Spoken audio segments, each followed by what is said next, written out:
Viens no populārākiem iekšējas apdares materiāliem ir dibšu kartons. Un ir ļoti aktuāla problēma, kā piestiprināt kaut ko pie dibšu kartona. Un ir vairāki risinājumi. Tieši tā, un šodien apskatīsim 5 populārākos stiprinājumus dibškartonam. Mēs sāksim ar visvienkāršāko risinājumu. Tā ir tāda izskatās, ka parasta skrūve, bet viņa nav parasta. Viņa domāta tieši dibškartonam. Un galvenais plus tai skrūvei, ka nevajag nekādus dibeļus, var uzreiz skrūvēt iekšā. Jā, varbūt no attāluma izstāsta pēc parastas koku skrūves, taču šī ir skrūve, kas paredzēta tieši dibškartonam.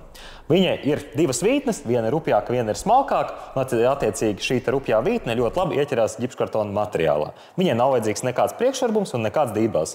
Vienkārši ņemam un skrūvējam iekšā dibškartonā. Var lietot arī dubultajā. Vai ir kaut kādas nianses skrūvēt iekšā tādu skrūvi? Vienīgās nianses ir jālieto atbilstošs uzgals un jāskrūvē ar zemiem apgriezieniem.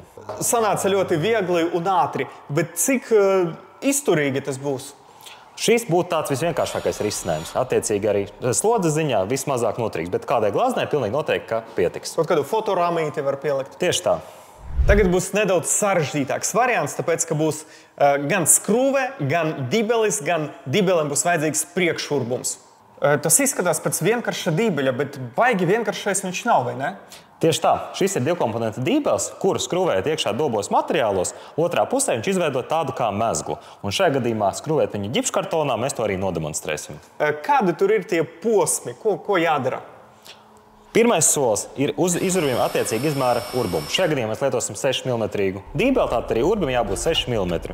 Un tālāk vienkārši skrūvējam iekšā skrūve.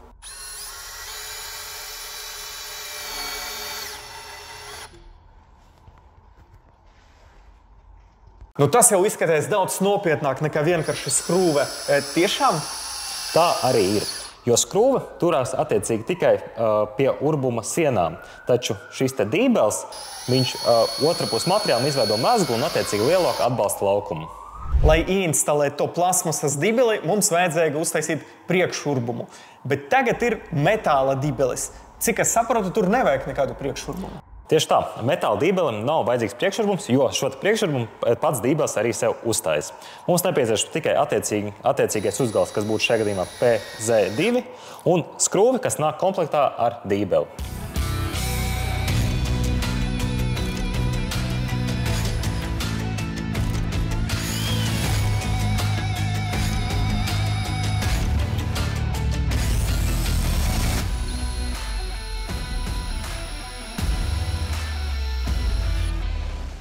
Tie metāla dibeli izskaties ļoti iespaidīgi, bet mums ir vēl viens variants plasmasas dibelis.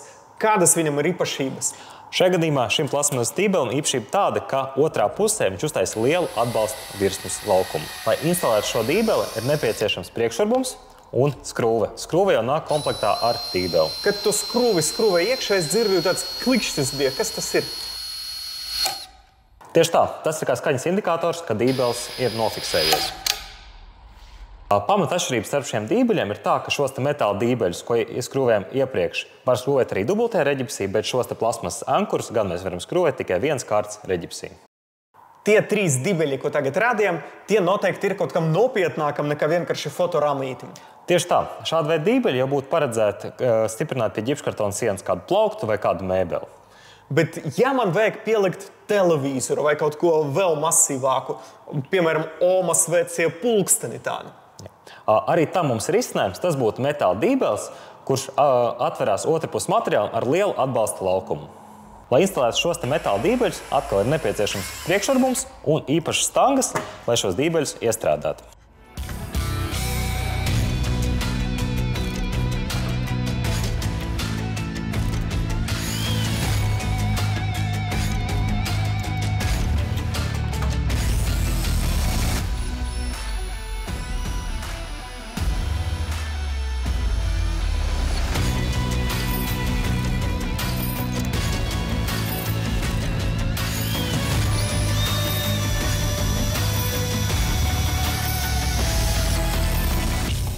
Mēs jums tagad parādījām 5 dibeļu variantus, kuri domāti dažādai slodzei. Sākot no kaut kādas vieglas ramītes, fotoramītes, līdz smagam televizoram.